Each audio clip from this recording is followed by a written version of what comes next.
Okay, magandang umaga ulit sa ating mga kasiman at sa ating mga viewers, no? Again, welcome sa ating online tutorial dito sa ating ECDIS JRC type model 9201. Okay, mga kasiman, no? So ang ating i-discuss ngayon ay yung natira pang mga menu dun sa tools natin, no?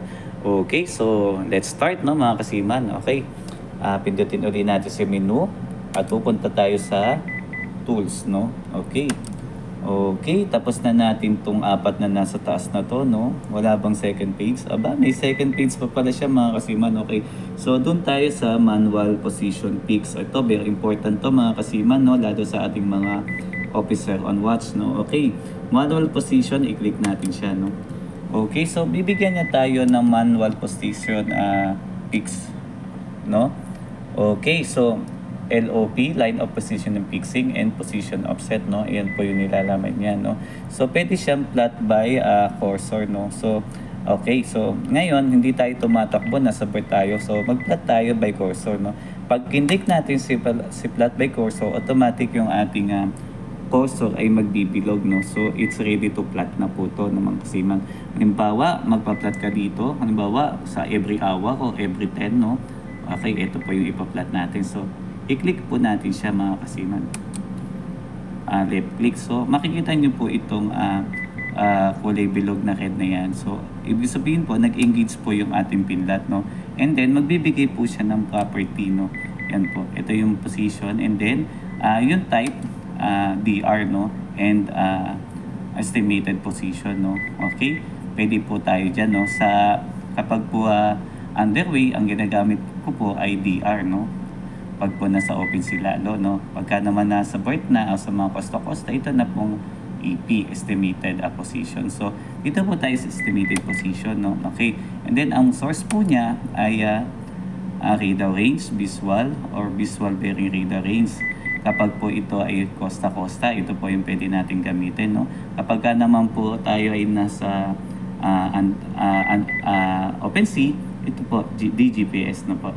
Ayan, so, dito tayo sa radar range, no? Dahil ano tayo, no? O kaya visual and radar range. Kung kita mo visual yung target na kinukuhanan mo, then at the same time, may radar ka, kukunin mo po yung bearing and distance po sa ating radar. So, ito po yung ating source, no? Okay. So, ito na po yun, no? Pwede ka rin po mag-comment dito, no? So, ito yung time, ito yung date, ito yung time. So, pwede ka rin na mag-comment. Halimbawa mo, ang i-comment mo dito ay 12 o kaya noon. Yan.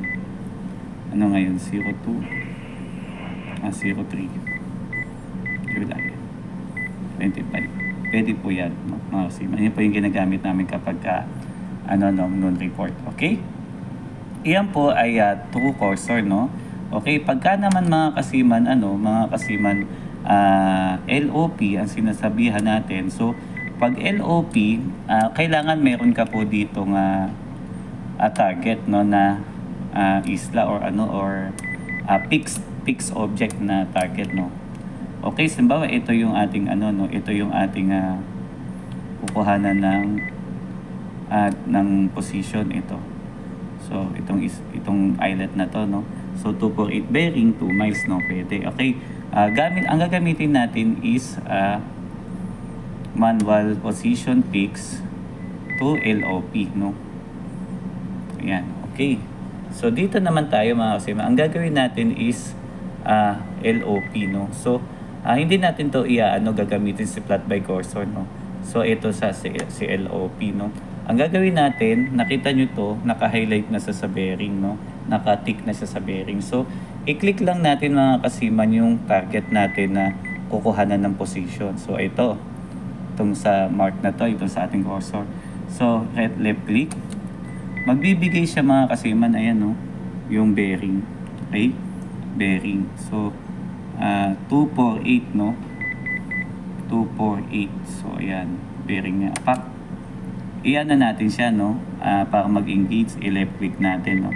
Okay, and then dito sa manual fixed position, iset natin siya. Pag sinet natin, automatic magso-solid line. Okay? Ayan. So, straight line siya doon sa ating papunta sa barko, no? Okay, then next, distance. Click naman natin yung distance para yun naman ang mag-highlight, no? Okay, same din sa EBL, no? Ito yung reference mo, click mo siya. Kikita mo naman, EBL yan, ayan. Yung BRM natin, BRM, sorry.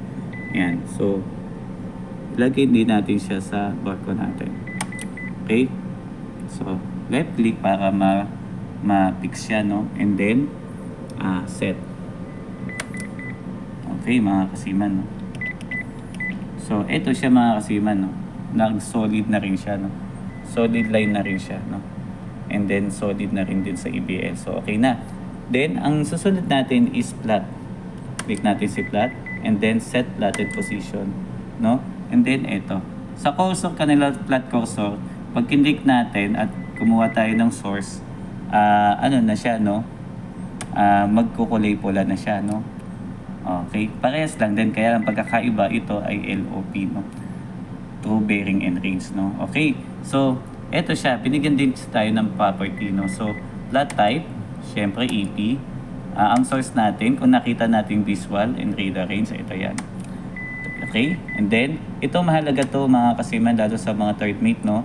Kapag kapadikit tayo ng board, kailangan sa passage plan nyo, kung every 5 ba yan o every 10 minutes, kailangan makita po yung interval ng position na, yung position fixed interval doon po sa inyong ECDIS.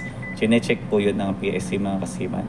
Okay, so next, source, okay na. Pwede mo rin siya lagyan ng comment, no? Okay, so, I think nandun na siya, no? Naka-plot na yun mga kasiman. Tignan natin. Ayun. Ayun siya mga kasiman. Yung kulay bilog. Halos ganito siya mga kasiman. Okay. Next, ano yun natin, na? Paano natin i-clear si LOP, no? Okay. So, makikita mo kasi yan, solid line pa rin, no? Ayan. So, ang gagawin natin next para mawala siya ay clear all lines, no? Okay. And then, siyempre mga kasiman, pupunta ka ng logbook. Kung nag-engage siya, no? Tayo sa logbook. Yun. Manual position fix. Ito siya. Ito yung kanyang event, no? Manual position fix. Okay? Ayan po. Ayan yung pinuhanan natin, no? In-offset natin, yan. Set plotted position. Ayan yung kanyang position. As well as the bearing, no? Okay? 0073. LOP, ayan po, no? LOP1, LOP2, intersection yan.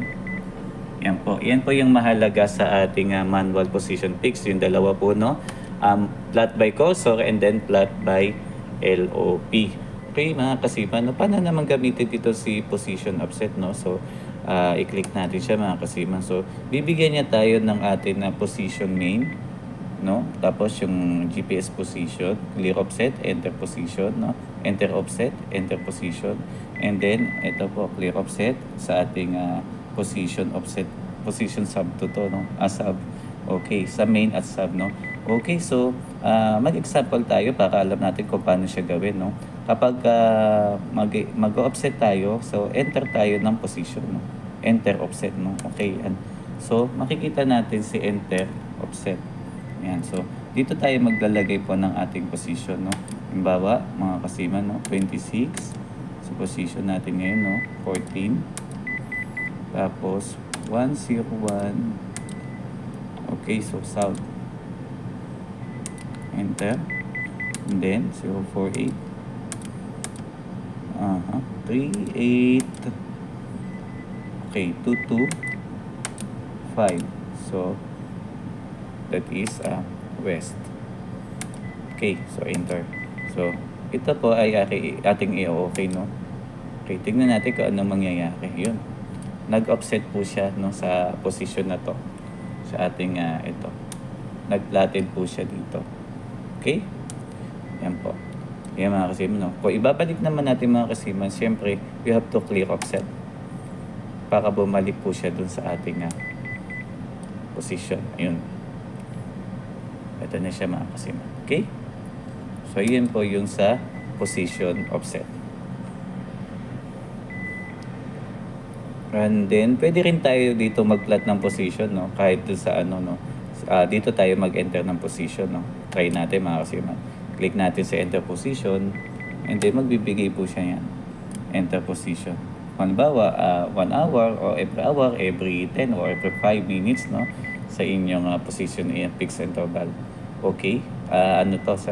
Ito ay enter position. So, okay lang natin to. Ganun din, no?